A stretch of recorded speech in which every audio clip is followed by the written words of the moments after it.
Akbar Allahu Akbar Asyhadu an la ilaha illallah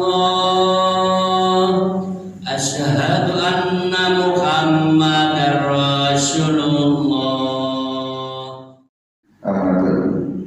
Yang saya hormati, saya banggakan para ketua, para imam, para jemaah Masjid Babus Salam Kompleks Duta Bendera, yang semoga kita semua senantiasa berada dalam rahmat dan ampunan Allah Subhanahu wa Ta'ala, dalam bimbingan dan tuntunan Allah, dan mudah-mudahan kita semua bersama keluarga kita senantiasa berada dalam ridho Allah Subhanahu wa Ta'ala.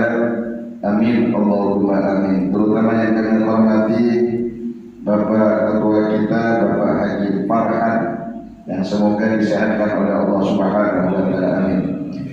Pertama, alhamdulillah kita bersyukur kepada Allah karena pada pagi yang sangat luar biasa ini kita ditakdirkan oleh Allah Ta'ala bisa duduk kembali, bersua kembali, bermujalasah kembali dalam rangka menghadiri kajian rutin kita dan terbuka setiap subuh Ahad, setiap subuh Ahad, yang mana pada saat ini tepat pada giliran Al-Fakir Mas Udi Syamsuddin dari Pondok Pesantren Darul Quran wal Dakwah. Mudah-mudahan setiap kita hadir di masjid dan di majlis, mudah-mudahan oleh Allah Subhanahu wa Ta'ala senantiasa ibadah-ibadah kita diterima ikhlas karena Allah. Karena ibadah, syarat ibadah diterima itu ada dua. Satu, ikut syariat. Dua, ikhlas karena Allah Ta'ala.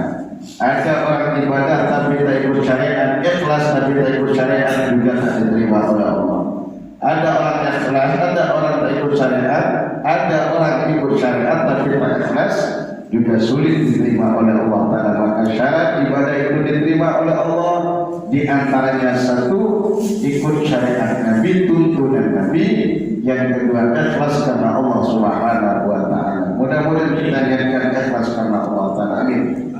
Salawat dan salam kita haturkan kepada baginda Rasul Muhammad sallallahu alaihi wasallam, Nabi kebanggaan, Nabi yang senantiasa kita bersalawat kepadanya. Tidak ada lain tujuan kita dalam hanya mendekatkan diri kepada Allah dengan wasilahnya baginda Rasul Muhammad sallallahu alaihi wasallam. Maka jangan jemu, jangan merasa capek, jangan merasa mengeluh untuk senantiasa banyak bersalawat kepada Nabi. Karena semakin kita banyak salawat kepada Nabi, semakin dikenal kita oleh kanjeng Nabi Muhammad SAW, dan semakin mulialah dia seorang umat yang banyak bersalawat kepada Nabi, maka dia semakin mulia di hadapan kanjeng Nabi Muhammad SAW. Allahumma salli ala Sayyidina Muhammad wa ala ali Sayyidina Muhammad. Hadirin para jemaah yang semoga diberkahi oleh Allah Subhanahu wa Ta'ala, kita masuk pada kajian kita, yaitu kitab Fathul Qarib, masih dalam syarat atau syarat-syarat sholat. Di antara syarat sholat kalau ma'riful alama Syaikhul Qasim Al-Ghazali rahimahullah ta'ala wa nafa'anallah bi'ulumihi wa al-wali wa asrari bid-darain amin. Wal khamis, adapun yang kelima, istiqbalul qiblah. Syarat sholat yang kelima ialah menghadap kiblat Ka'bah, itu menghadap Ka'bah. Kalau di Mekah kita menghadap Ka'bahnya lurus. Cuma kalau kita di seluruh penjuru dunia termasuk di Indonesia, itu sesuai dengan apa itu ukuran yang ditentukan oleh Satral Masjidil Haram, arah ya mata kiblat ya, sudah diatur. Insyaallah apa yang sudah di masjid-masjid, insyaallah itu lurus. Wallahu a'lam. Ka'bah, annal murad al-qiblatul an, yang dimaksud dengan Ka'bah kiblat sekarang. Lama kana kiblatan, bukan kiblat yang dulu. Faqad kana al-istiqbalu baitul masjid summa hawala ila Ka'bah. Dulu Rasulullah SAW pernah sholat, kiblatnya itu adalah Baitul Maqdis Palestina. Maka Masjidil Aqsa, saudara-saudari kita yang ada di sana, kita senantiasa selalu mendoakan mereka.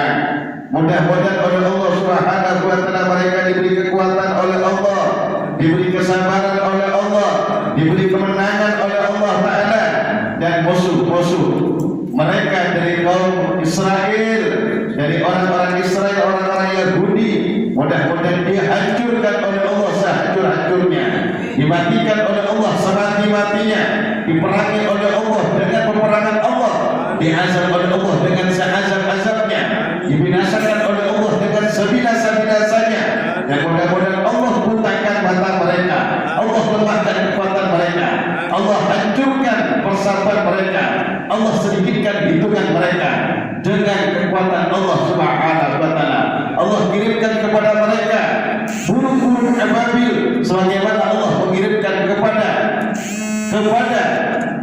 kaum tentara gajah ketika ingin menghancurkan Ka'bah. Allah kirimkan burung ababil sebagaimana disebutkan dalam Al-Qur'an, tarmihim bi'hajaratin min sijil, mereka membawa batu dari api neraka lalu dilemparkan kepada tentara-tentara gajah. Begitu juga tak mustahil bagi Allah Subhanahu wa taala untuk menjaga Baitul Maqdisnya yang juga termasuk salah satu masjid suci di dunia di antara jutaan masjid yang ada di dunia. 3. Satu, Masjidil Haram. Salat di Masjidil Haram sama dengan 100.000 kali salat kata Nabi di lain masjid-masjid yang lain.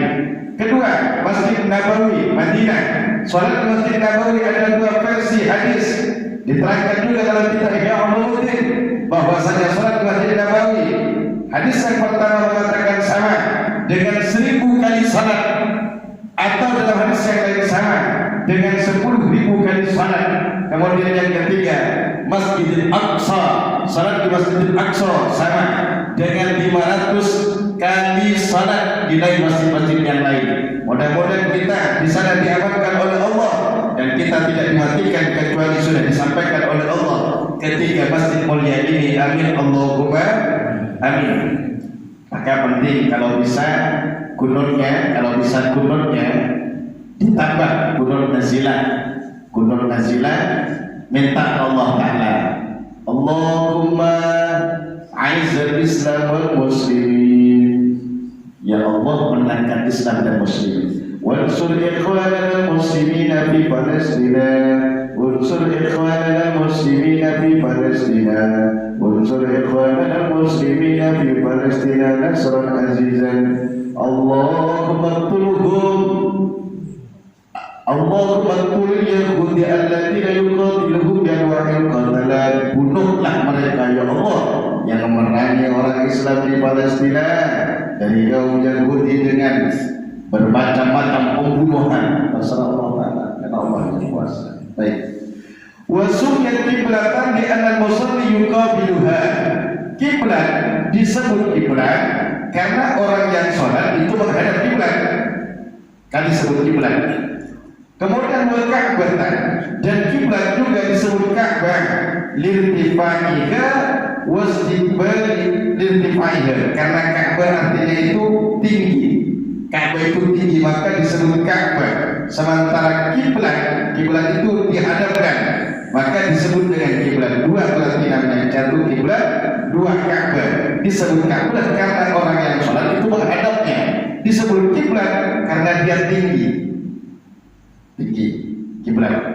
Wastiqbaluha bisadri syartur lima qadra alaih, dan menghadap kiblat dengan dada adalah syarat daripada sahnya sholat. Maka dada yang dihitung itu dada, bukan wajah.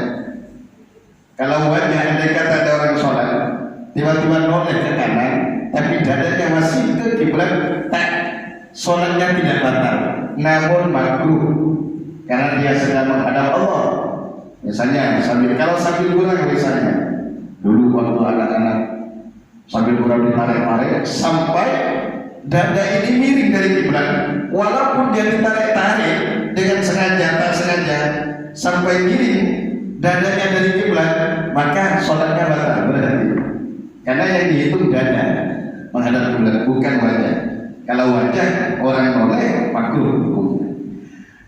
Wastasna musalli min dzalika ma dzakarahu bi qawlihi wa yajuzu tarku istiqbalil qiblati fi salati halatain. Boleh meninggalkan menghadap kiblat dalam salat dalam dua keadaan. Saya ulang lagi, bahwasanya boleh meninggalkan menghadap kiblat dalam salat dalam dua keadaan. Satu, fi qitalin mubajin fardhon kanat salat al-amal. Satu, dalam peperangan yang dibolehkan. Kalau perang salat tak ada kiblat boleh hukumnya. Misalnya musuh dari arah barat, kalau kita ada kiblat kira-kira ketemu oleh musuh tersebut, maka ternyata dia ngadap ke utara atau ngadap ke selatan, atau musuh ada di utara. Dia saking hati-hatinya ngadap sholatnya ngadap ke utara. Ini boleh. Cuma peperangan kayak di Palestina, di mereka subhanallah, tentara-tentara Hamas itu luar biasa. Kalau dalam beritanya hafal Quran, habis Quran, kemudian mereka mewakili kita. Maka sekarang ini tergantung kita mendoakan mereka. Doakan saja, kita tak mungkin berdoa saja. Tak mungkin kita. Berarti kalau ada donasi silakan donasikan, sampai tak sampai terserah. Tapi di sana ada rumah sakit Indonesia, berarti otomatis donasi-donasi yang kita kirimkan itu sampai, termasuk diantaranya organisasi-organisasi yang dengan kelembagaan mereka punya program donasi ke Palestina. Insya Allah sampai kita bersyukur kepada mereka. Alhamdulillah, air Indonesia juga sampai, kayaknya di berita itu akhirnya sampai, makanannya sampai, obat-obatannya sampai, berarti sampai ke sana. Wallahu a'lam. Dengan cara apa? Wallahu a'lam. Kalau tak bisa, maka doakan, jangan senang. Ibaratkan kita di sini, alhamdulillah, mudah-mudahan aman Indonesia, mudah-mudahan aman oleh Allah Taala. Ibaratkan perang di Indonesia, Allah, kita harus berperang sebagai laki-laki. Berperang tak enak perang itu. Maka kalau bisa damai. Kalau bisa damai. Peperangan itu tidak ada menguntungkan. Yang menang hancur, yang kalah apalagi hancur dulu. Maka kalau bisa damai, aman. Mudah-mudahan diamankan oleh Allah. Kemudian wafina fila fisafar ala rahilah. Kedua, yang boleh tidak menghadap kiblat yaitu sholat sunnah dalam perjalanan dalam kendaraan. Maka sampai ketika kita bepergian akhir sholat sunnah, ternyata misalnya sholat maghrib di jalan. Terus kalau kita tak kejar, kalau kita sholat sunnah tak terkejar perjalanannya, takut tidak terkejar acaranya, maka kita sholat sunnah di mobil tidak apa-apa. Yang penting bukan supir, Pak. Kalau supir jangan coba-coba sholat sunnah. Yang penumpangnya silakan sholat Allahu Akbar, sunatan berjatan maghrib Ramadan, Allahu Akbar, sama bacanya sama. Baik, bahkan di sini fal musafir safar qadha wala qasiran atanaful sawba maqsadi. Maka orang musafir bepergian dengan perjalanan yang mubah, bukan perjalanan yang haram. Perjalanan yang mubah yang dibolehkan. Contohnya seperti apa perjalanan mubah? Perjalanan lagi hutan, perjalanan niaga, berdagang, perjalanan safar, rekreasi, kan mubah itu. Kalau perjalanan maksiat tak boleh. Contohnya seperti apa perjalanan maksiat? Ke Singkawang mau nyambung misalnya. Alhamdulillah kita tidak boleh. Ke Singkawang mau jual narkoba misalnya, tak boleh. Tidak dibolehkan untuk menggosok atau sholat sunnah seperti itu. Wal antarakul sabab sadi, bagi orang yang bepergian safar dengan perjalanan yang diperbolehkan dalam syariat, walaupun perjalanannya itu perjalanan pendek, tidak jauh. Misalnya kita ke Siantan, kan pendek tak bisa gosok sholat. Ternyata kita berkawan satu mobil. Ternyata kawannya, supirnya hanya sholat maghrib, kita keburu juga, takut tak ditunggu, maka kita berangkat. Maka di dalam mobil bisa kita sholat sunnah, walaupun perjalanan pendek. Tapi jangan ngosor. Yang tak boleh perjalanan pendek itu ngosor sholat. jamak sholat. Kalau hanya sholat sunnah di dalam kendaraan kita maka boleh. Sholat maksudnya kadang-kadang mana Ustaz? Sholat maksudnya kadang-kadang ke arah tujuannya. Tak mungkin mobilnya ikut kita. Oh kita mau ruku dengan kiblat mau berjanda. Berarti sholat maksudnya Allahu Akbar. Warakibun dabbah la yajibu alaihi jabhati ala sarjiha masalah. Dan orang yang mengendarai hewan berkuda misalnya atau berunta, maka dia tidak wajib juga ketika sujud untuk meletakkan dahinya di pelananya, pelananya kita wajib beliumiu bi ruku'ihi wa sujudihi, tetapi dia berisyarat ketika dia ruku dan sujud dia isyarat. Wa yakunu sujudu akbar min ruku'ihi. Allahu Akbar. Allahu Akbar. Ruku. Sami Allahu liman hamidah, sujud agak ke bawah. Allahu Akbar, sujud. Jangan sampai sujud ke kaki, jatuh lah. Maka yumi sama dengan orang sakit itu, Pak. Orang sakit kalau tak bisa sujud, ya ruku, sholat duduk, tapi sujudnya kalau tak bisa sujud dia isyarat. Tapi kalau bisa sujud dia hanya rukuknya saja, tapi sujud itu sempurnakan. Kalau dia bisa sujud, jangan pakai isyarat kalau bisa sujud. Jadi rukuknya dia isyarat, tapi sujudnya seperti orang sholat duduk. Kalau dia sujudnya bisa disempurnakan, sempurnakan. Lebih Allah dan lebih utama. Wa amal masyi, dan adapun orang yang berjalan kaki, fayutimu ruku'ahu wa sujudahu wa yastaqbilul qiblata fihima wa la yamshi illa fi qiyamihi wa tasyahhudihi. Adapun orang yang sholat sambil berjalan, misalnya ada kejadian sholat sambil berjalan, maka bagaimana? Fayutimu ruku'ahu wa sujudahu, maka dia harus menyempurnakan ruku dan sujudnya. Ada orang sholat misalnya sambil berjalan, saking musuhnya dia sholat terus sambil jalan, maka dia harus menyempurnakan ruku dan sujudnya. Tetapi wa yastaqbilul qiblata fihima, dalam ruku dan sujudnya dia harus menghadap kiblat. Jalan misalnya dari sini sampai rumahnya sampai tiba-tiba sudah sholat di jalan, Allah sambil jalan, Allahu Akbar. Nah, ketika ruku menghadap kiblat, Allahu Akbar. Ketika sujud menghadap kiblat. Wa la yamshi ila fi qiyami wa tasyahhud, dan dia tak boleh berjalan waktu salat sunat kecuali dalam berdirinya dan tasyahudnya. Jalan salat at-tahiyatul wa barakatuh sambil jalan.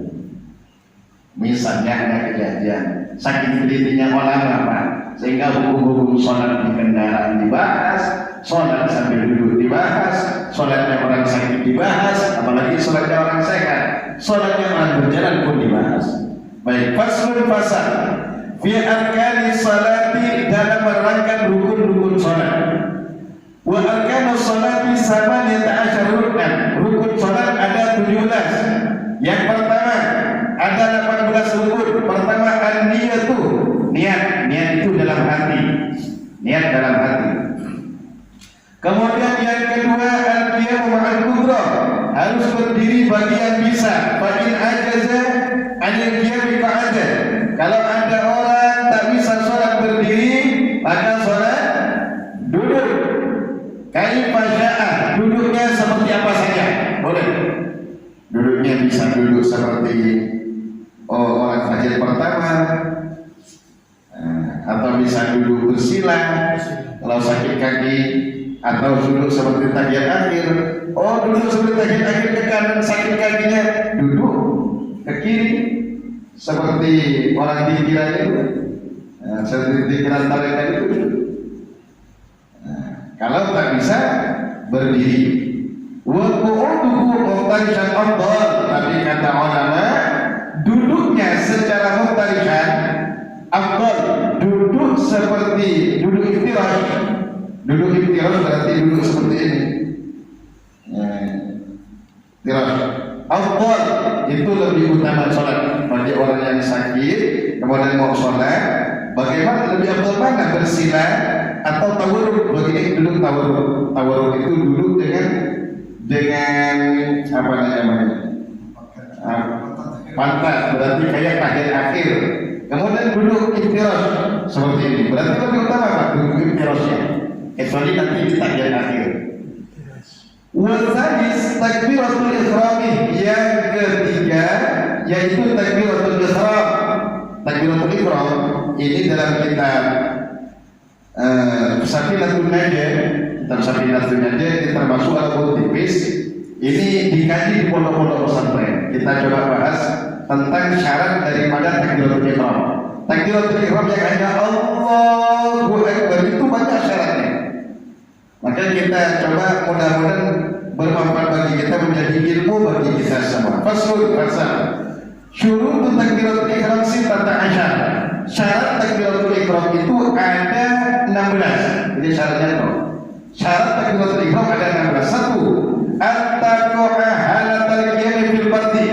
Pertama, takbiratul ihram itu harus ketika berdiri dalam salat fardu. Kalau salat fardu dia harus ketika berdiri. Bagi orang yang bisa berdiri. Kalau sholat sunnah, misalnya ada orang bisa berdiri tapi dia capek, maka dia sholat sunnah dalam keadaan duduk, boleh hukumnya.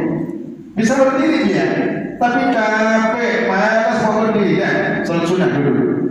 Allah, bangun misalnya bangun jam 3:30, capek mau berdiri, nah wudhu misalnya mau sholat tahajud, duduk. Sami Allahu Akbar.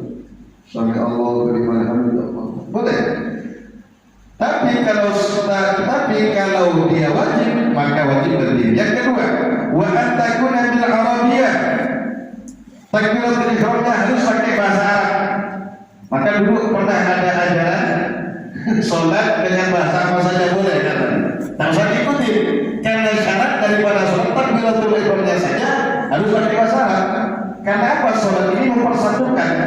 Kalau sholatnya dengan bahasa daerahnya masing-masing, yang Indonesia Allah Maha Besar, yang dari Jawa apa bahasa Jawa? Allah bahasanya besar apa? Allah dan gede. Kemudian yang bahasa Madura Allah Maha Raja. Kemudian yang bahasa Sunda dan seterusnya. Maka harus pakai bahasa Arab. Kemudian wa antakuna bilafzil jalalah, harus pakai lafaz Allah. Jangan lafaz, walaupun asmaul husna itu semuanya lafaz Allah, jangan pakai lafaz yang lain. Nanti ada ajaran misalnya Allah diganti dengan Ar-Rahmanu Akbar, asah. Ar-Rahim Akbar, tak sah. Kalau dia untuk takbir, kalau takut takbir bebas.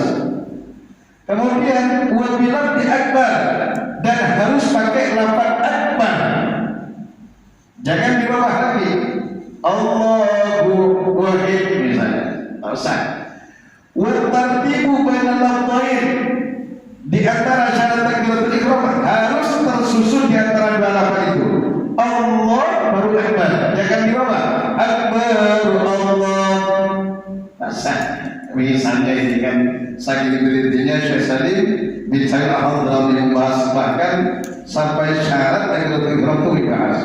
Kemudian wa alla yamudda hamzatul jalalah, hamzahnya lafaz Allah jangan sampai dipanjangkan. Allahu Akbar, tak sah. Takbirnya tak sah. Apalagi sholatnya Allahu Akbar, tak sah. Wa adamu matibai akbar, dan jangan memanjangkan abadnya lafaz akbar. Jangan Allahu Akbar, tak sah hukumnya. Harus Allahu Akbar, Allahu Akbar, tak sah. Wa ala yushaddidal ba'a, abadnya jangan dikasih syaddu atau tasdid. Allahu Akbar, tak sah. Allahu Akbar, tak sah. Dikasih nafdu berarti tasdid kebanyakan, tak sah. Wa alla yazida wawan sakinatan aw mutaharikan muhtar bil kalimatain, di antara dua kalimat jangan sampai ditambah waw mati atau waw hidup, waw sukun atau waw berharakat. Contohnya Allahu Akbar, jangan sampai ditambah waw, jadi yang ditambah waw itu Allahu Akbar, jangan. Atau berarti Allahu Akbar, nanti ada waw mati, jangan, tak sah. Wa alla yazida waw qabla jalalah, dan syarat takbiratul ihram jangan menambahkan huruf waw sebelum lafaz Allahnya. Wallahu Akbar, tak sah. Harus Allahu Akbar seperti biasa. Wa alla yaqifa baina kalimat takbir wa qatan tawilatan wa la qasiratan. Syarat takbiratul ihram juga jangan berhenti di antara dua kalimat takbir dengan waktu panjang atau waktu pendek. Jangan Allahu Akbar atau Allahu panjang Akbar, jangan diwakafkan. Kemudian wa ayyusmi'a nafsahu jami'a hurufiha, ini yang terpenting, Pak. Orang bertakbir harus memperdengarkan lafaz takbirnya semua hurufnya ke telinganya sendiri, harus didengar. Jadi kalau ada orang takbir hanya mulutnya saja yang bergerak, tak ada, maka tak sah. Berarti Allahu Akbar harus didengar telinganya sendiri. Walaupun orang lain tak dengar, yang penting telinganya sendiri dengar. Berarti yang tahu dewe-dewe, yang tahu masing-masing. Allahu Akbar harus. Begitu juga dengan Fatihah. Fatihah harus dengar telinganya sendiri. Yang rukun-rukun sholat, rukun qauliyah, syaratnya harus didengar oleh telinganya sendiri. Rukun itu kan ada 4, ada 3. Satu rukun qauliyah, rukun hati, yaitu niat. Yang kedua rukun fi'liyah, rukun perbuatan. Berarti harus ada tumaninahnya, syaratnya. Seperti ruku, i'tidal, sujud dulu di antara. Kemudian yang ketiga rukun qauliyah, rukun bacaan. Syaratnya rukun bacaan harus didengar oleh telinganya sendiri. Allahu Akbar kabiro, setelah itu Fatihah. Kabironya dia sunnah doa, lebih afdal didengar telinganya sendiri. Tetapi Fatihahnya harus Bismillahirrahmanirrahim, alhamdulillahirabbil alamin arrahmanir rahim. Kalau dia hanya mengucapkan Bismillahirrahmanirrahim, iya kan, Pak itu dengar, maka terasa harus terdengar. Juga at-tahiyatul, apa saja rukun qauliyah itu di antara takbir, Fatihah, kemudian tasyahud akhir, baca salawat kepada Nabi di tahiyat akhir dari keluarga Nabi, kemudian salam yang pertama. Yang dua saja. Saya ulang lagi, rukun qauliyah, rukun baca dalam salat. 1, takbiratul ihram. Yang kedua, baca Fatihah. Yang ketiga, tahiyat at-tahiyatul, tahiyat akhir, at-tahiyatul mubarakatuh, salawat dan seterusnya. Yang keempat, baca salawat kepada Nabi. Wa fi qauli, dalam satu pendapat, dan keluarganya Nabi. Nanti kalau kita baca salawat, Allahumma sholli ala Muhammad wa ala ali Muhammad, kemudian assalamualaikum warahmatullahi wabarakatuh, sah. Atau Allahumma sholli ala sayyidina Muhammad wa ala ali sayyidina Muhammad, assalamualaikum warahmatullahi wabarakatuh, sah hukumnya.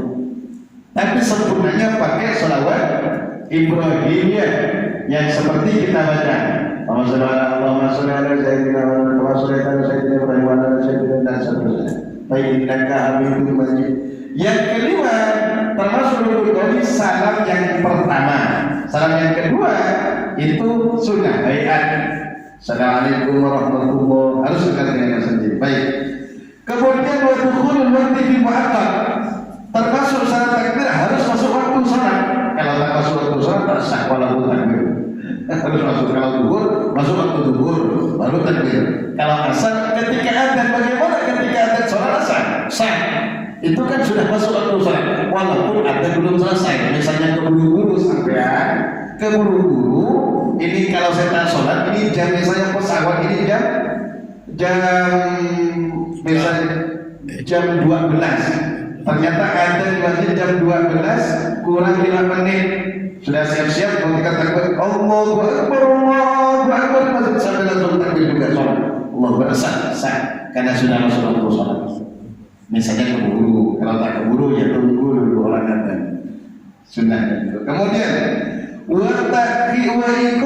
halal istiqbal, harus melakukan takbiratul ihram itu menghadap kiblat. Takbiratul ihramnya harus menghadap kiblat. Kalau tak ada kiblat, takbiratul ihramnya tak sah. Wa anna yukhilla bi harfin min hurufiha. Ketika takbiratul ihram jangan sampai merusak satu huruf daripada takbiratul ihramnya. Allahu akbar, merusak itu juga. Dirubah qaf atau Allahu akbar berarti dirubah ain hamzahnya. Kecuali memang suaranya seperti itu atau memang bawaannya dia kayak apa orang bingung sekong kalau yang suara adalah a jadi a sama a makan kue angkat kue biasanya. Tapi tidak apa-apa Allahu akbar. Tapi kalau dia maka tetap jangan dirubah. Kemudian wa ta'khiru takbiratul ma'mum an takbiratul imami, dan ini yang harus diperhatikan. Tadi dua itu saja. Satu harus dengar telinganya karena dia banyak kejadian. Tak dengar telinganya sendiri. Yang kedua yang ini kalau kita berjamaah wa ta'khiru takbiratul ma'mum an takbiratul imami. Takbirnya makmum harus setelah takbir imam. Kalau ada makmum takbir sebelum takbir imam, otomatis sholatnya tak sah. Tak sah. Kalau ada makmum takbir sebelum takbiratul ihramnya imam, maka sholatnya tak sah hukumnya.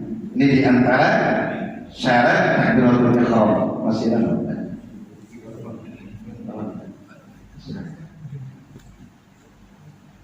Baik, para jemaah sekalian, menarik sekali berbicara tentang sholat untuk khusus di mana tadi ada syarat dan hukumnya, kalau fikihnya apa namanya qauli, terus syarat takbiratul ihram. Mungkin terdengar kita ya, bahwa ternyata di dalam kitab Safinatul Najah tadi itu ada 16 syarat takbiratul ihram. Luar biasa dalam tuntunan agama Islam ini. Tentu saja kita meyakini bahwa ulama-ulama dalam membuat syarat atau kitab tadi itu mungkin dulu ada mendengar saja mungkin sehingga dikeluarkan aturan tersebut. Ya, simpan dulu pertanyaannya untuk akad kedua bulan depan. Para jemaah sekalian maupun surat pelatihan dan apa yang Pak Kiai bisa studi disampaikan, terutama tentang sholat, syarat dan rukun serta syarat takbiratul ihram tadi dapat kita pahami sehingga dari waktu amal ibadah kita menjadi lebih sempurna, Saya kira demikian dan mari tutup dan doa insyaallah kita mendapat keberkahan dan amin. Amin. Bismillahirrahmanirrahim. Alhamdulillahirabbil alamin. Allahumma shalli ala sayyidina Muhammadin wa ala ali sayyidina Muhammad. Ya Allah, dengan berkat kanjeng Nabi Muhammad sallallahu alaihi wasallam, berkat para nabi-Mu ya Allah, berkat ilmu-Mu ya Allah. Ampunilah kami yang hadir ini ya Allah dari awal sampai akhir. Ampunilah dosa kami, dosa kedua orang tua kami, dosa guru-guru kami, dosa anak keturunan kami, dosa pasangan kami, dosa keluarga dan warga kami ya Allah. Tuntun kami dan mereka untuk senantiasa melakukan kebaikan. Panjangkan umur kami dan umur mereka, perbaruskan amal kami dan umur mereka ya Allah. Akhirkan ya Allah umur kami dan umur mereka dalam keadaan husnul khatimah. Husnul khatimah. Lancarkan usaha kami dan usaha mereka. Berkahkan rezeki kami dan rezeki mereka. Jadikanlah anak kami dan anak mereka ya Allah anak keturunan yang saleh-salehah, jadi hamba kebanggaan-Mu, jadi umat kebanggaan kanjeng Nabi Muhammad SAW, jadi anak kebanggaan kami sebagai orang tua, jadi santri dan murid kebanggaan kiai dan guru-gurunya ya Allah. Jadikan mereka dan kami manfaat dalam agama dunia dan akhirat. Rabbana hab lana min azwajina wa dhurriyyatina qurrata a'yun waj'alna lil muttaqina imama. Subhanakallahumma wa bihamdika asyhadu an la ilaha illa anta astaghfiruka wa atubu ilaik. Wa sallallahu ala sayyidina rabbil alamin. Assalamualaikum warahmatullahi wabarakatuh. Waalaikumsalam.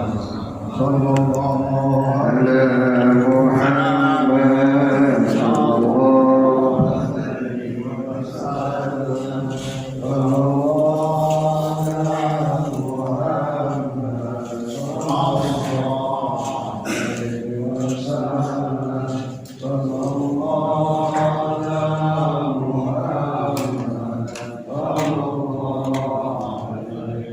والسلام